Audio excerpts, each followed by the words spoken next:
Katherine Jackson stands in the dealership parking lot, her fingers trembling as they close around the cold metal of the car key. The weight of it feels unreal, like holding a piece of a future she had only ever imagined.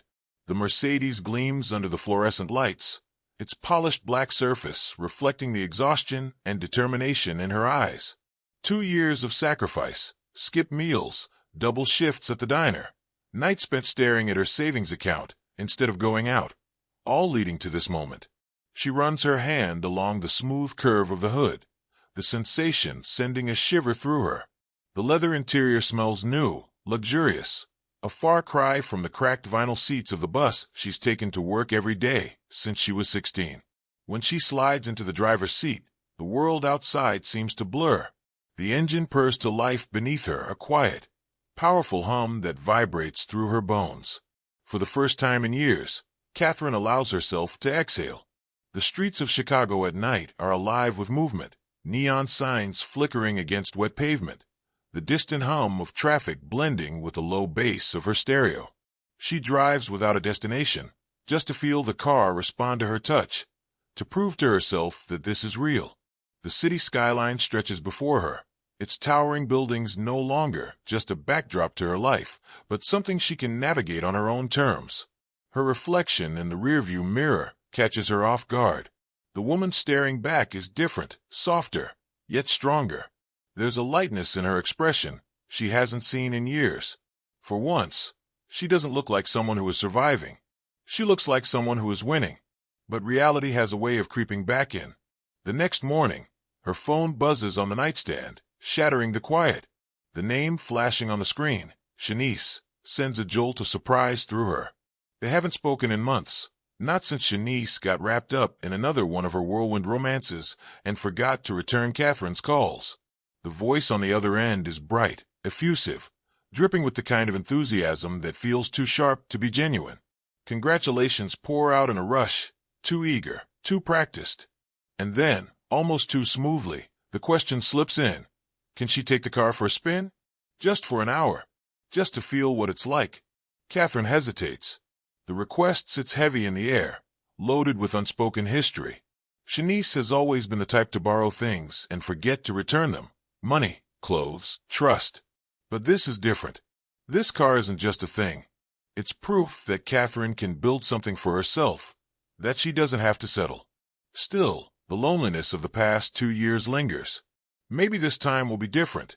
Maybe friendship is worth the risk. She says yes. The silence after the call feels heavier than before. Katherine stares at her keys. The weight of them suddenly different. The first cracks in her perfect moment begin to form, so small she barely notices them. But they're there, and they're growing.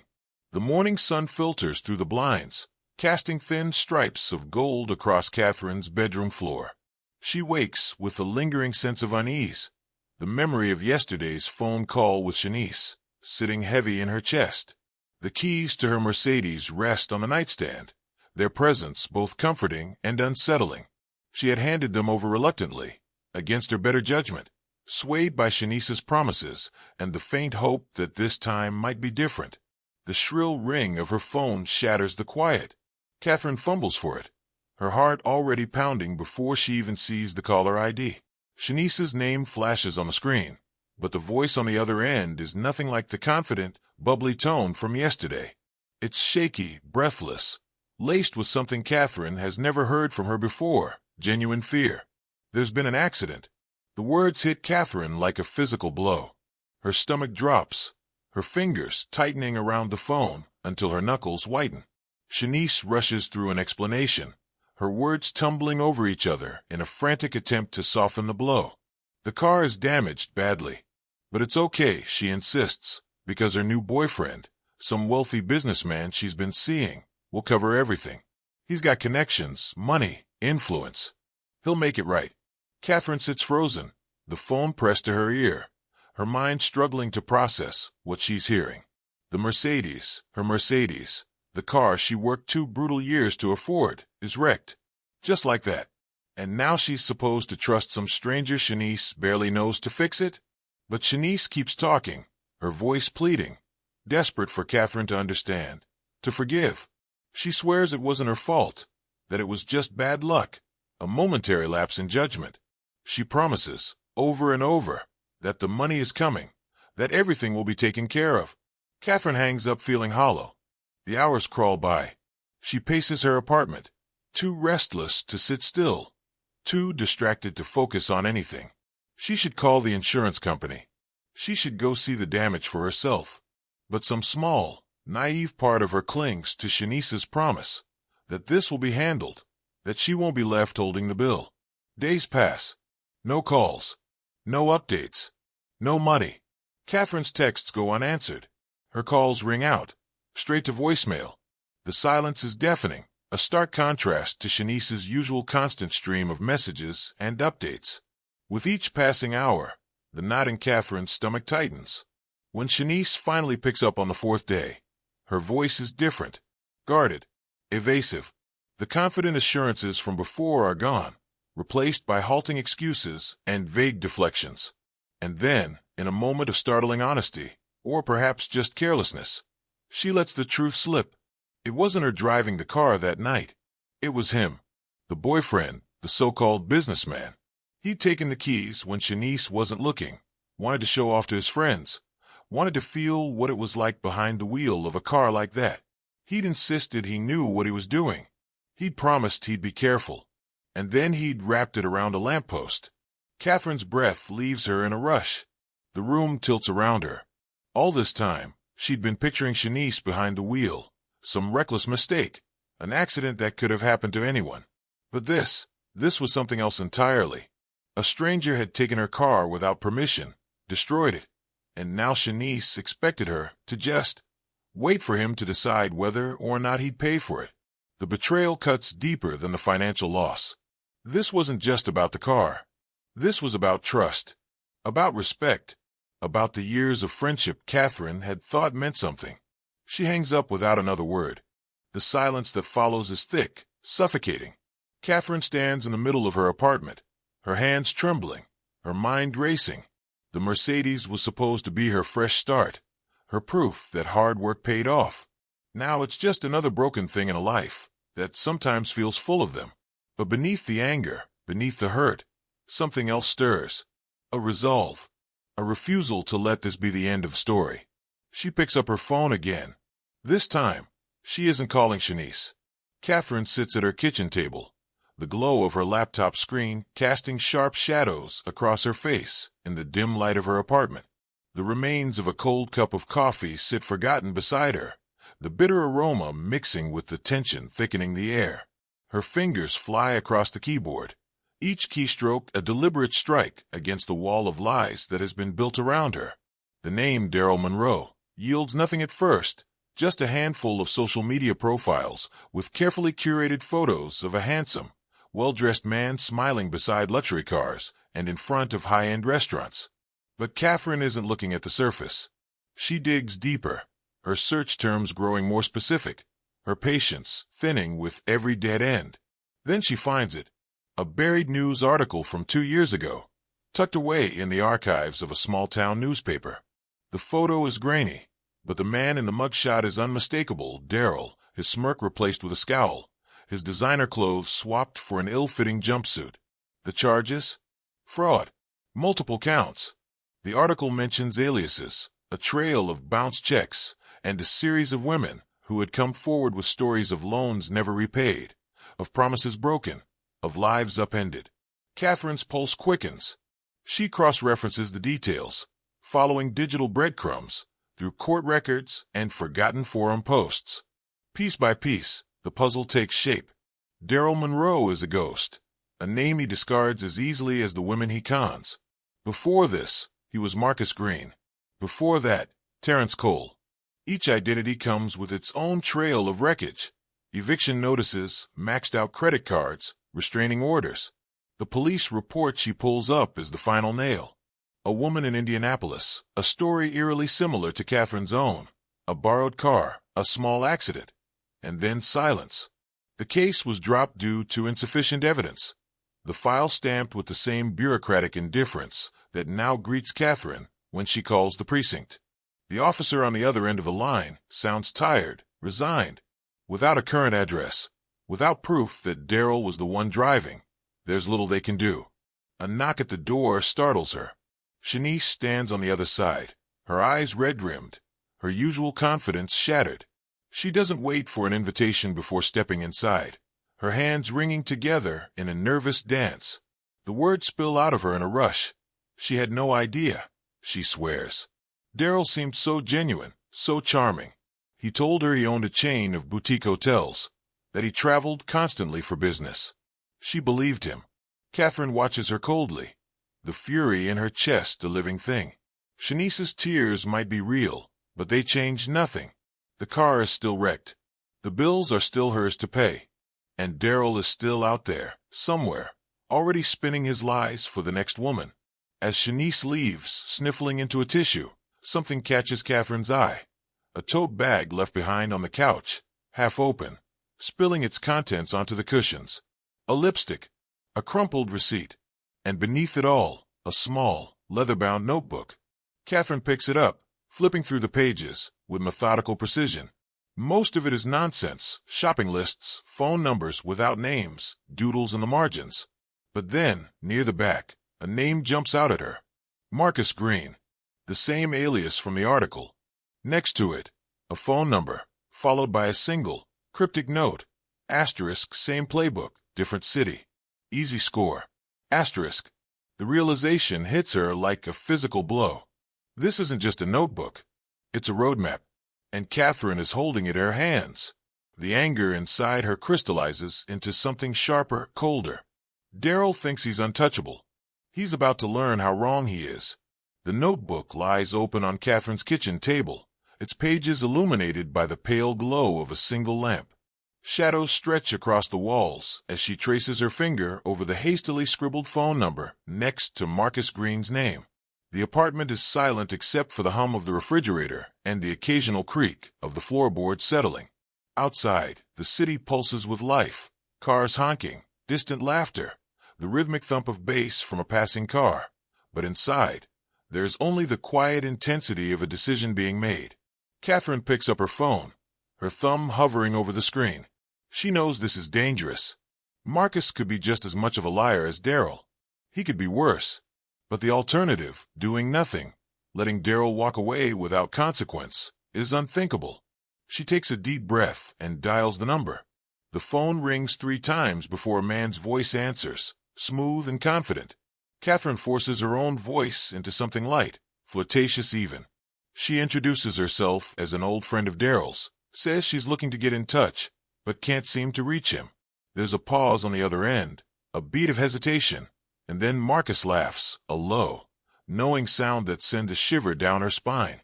"Yeah, Daryl's always been hard to pin down," he says. His tone is casual, but there's something beneath it, something calculating. Katherine can almost hear the gears turning in his head, weighing the risk of talking to a stranger against the potential payoff. She presses on, careful not to sound too eager, too desperate. She mentions hearing about some business opportunities Daryl had been involved in, says she might be interested in something similar. Another pause. Then, slowly, Marcus suggests they meet. Neutral ground. A cafe downtown, busy enough that neither of them has to worry about the other pulling something, but quiet enough to talk. Katherine agrees without hesitation. The cafe is one of those trendy places with exposed brick and overpriced coffee, the kind of spot where people go to be seen. Katherine arrives early, choosing a table near the back where the lighting is dimmer, the shadows deeper. She orders a coffee she doesn't touch and watches the door, her pulse quickening every time it opens. When Marcus finally walks in, he's exactly what she expected, tall, well-dressed, the kind of man who moves through the world like he owns it. His eyes scan the room, landing on her with a practiced charm. He slides into the seat across from her with a grin, all white teeth and easy confidence. For the next hour, Katherine plays her part perfectly.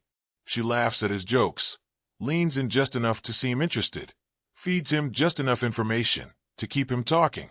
And talk he does.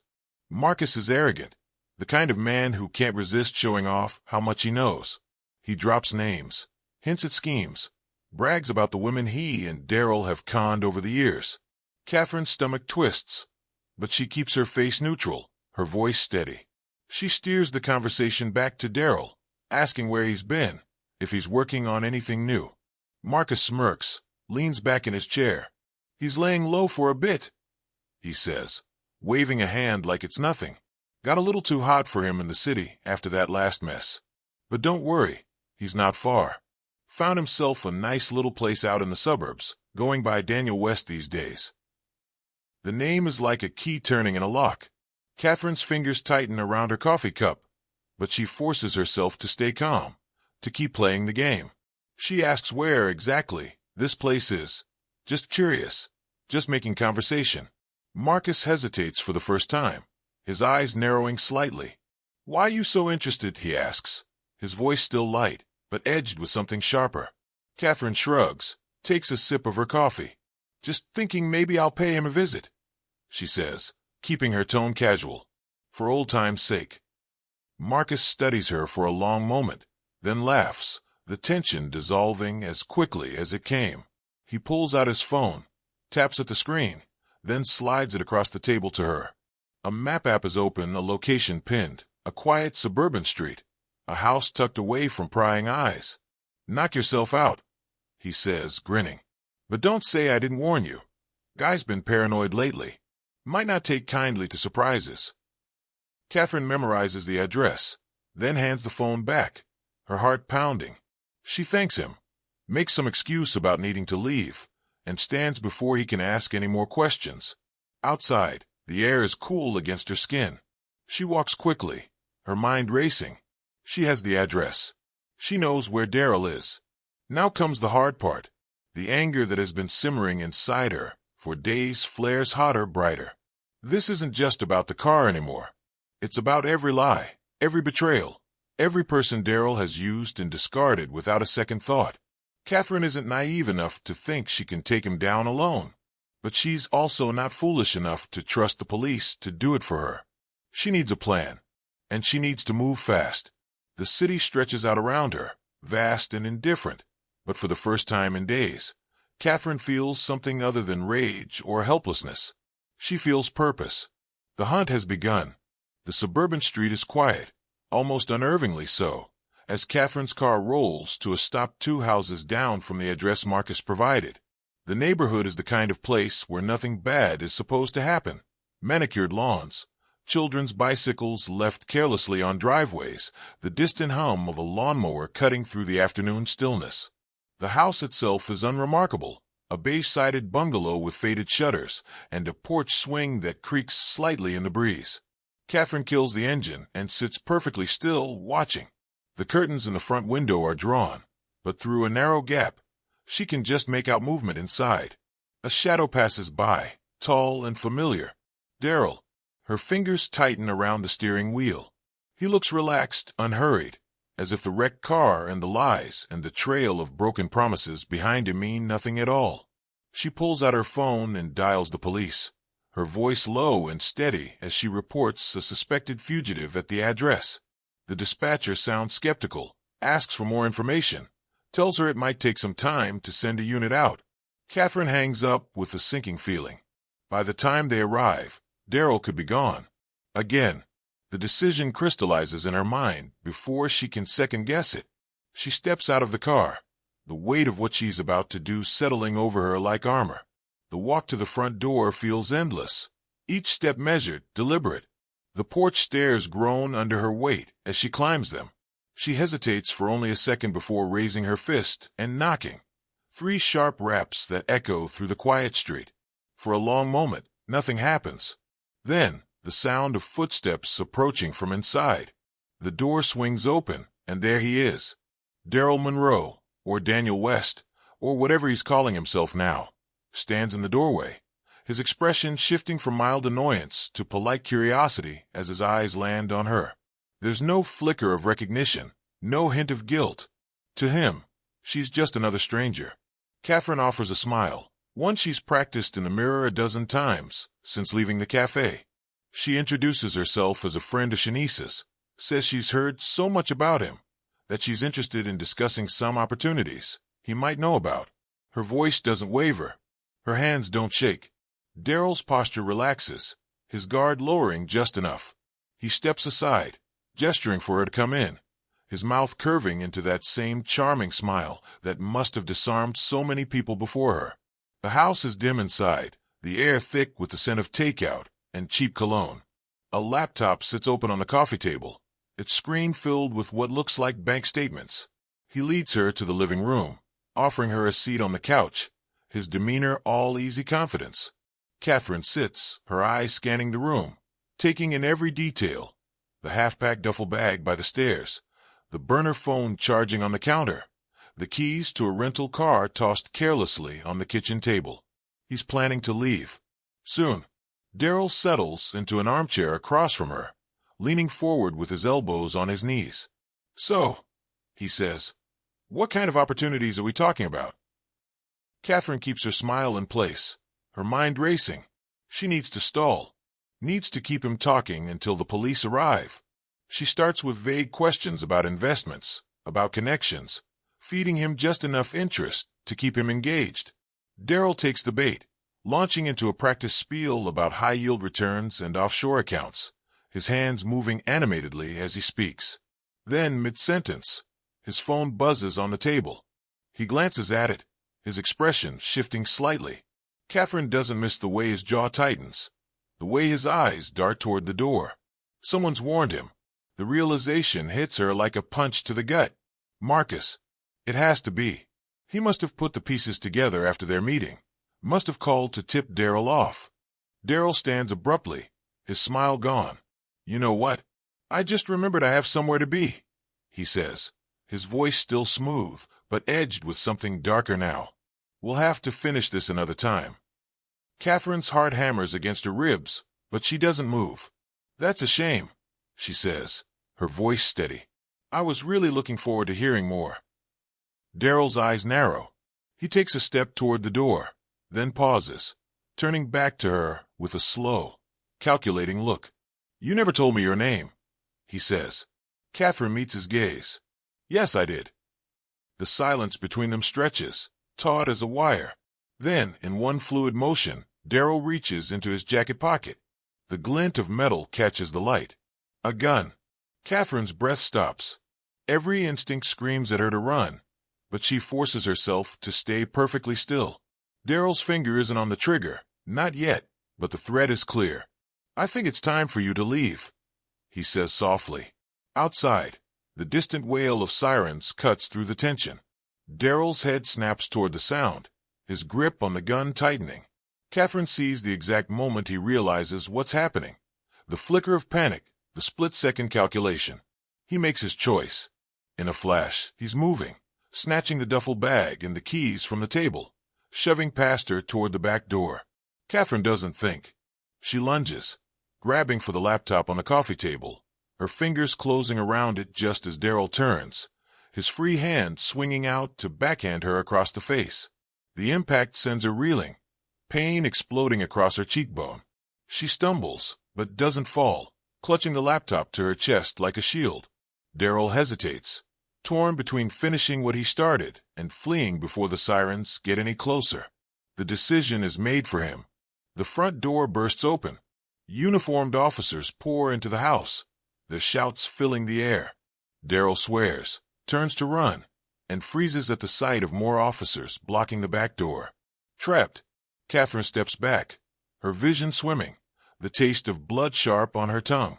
The laptop in her arms feels suddenly heavier, its significance dawning on her. Whatever's on here, whatever Daryl was willing to hit her to protect, it must be important. As the police move in, as Daryl is forced to his knees and cuffed, Katherine meets his eyes one last time. The fury in his gaze is almost satisfying, but it's the look of sheer, stunned betrayal when an officer picks up the laptop that stays with her. Whatever secrets it holds, they're hers now. And Daryl knows it. The police station hums with subdued activity as Katherine sits in a small interview room, the laptop open before her. The fluorescent lights overhead cast harsh shadows on the walls, making the darkening bruise on her cheekbone stand out even more prominently. A female officer had offered her ice earlier, but Katherine had waved it away. The pain keeps her sharp, focused. Right now, she needs that more than comfort. The detective across from her, a weary-looking man in his 50s with salt and pepper hair, watches as the tech specialist works on bypassing the laptop's password. Katherine's fingers tap restlessly against the table. Every minute that passes feels like an eternity. She knows Daryl is being processed somewhere in this building. Knows he's probably already calling whatever shady lawyer he has on retainer. Time is slipping away. The tech specialist, a young woman with purple streaks in her hair, suddenly straightens. "I'm in," she announces, and the detective leans forward. What unfolds on the screen makes Katherine's blood run cold. Spreadsheets. Hundreds of them. Meticulously organized records of transactions, aliases, targets. Names of women with dollar amounts next to them. Dates, locations. But it's not just financial records. There are videos, security footage from ATMs, from hotel lobbies, from what appear to be hidden cameras in bedrooms.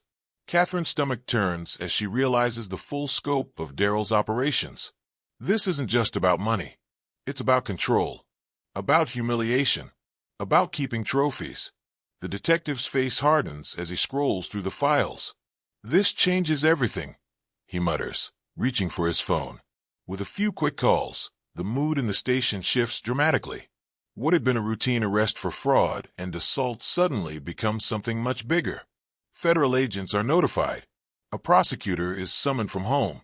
The laptop is bagged as evidence with far more care than before. Katherine is led to another room to give her full statement.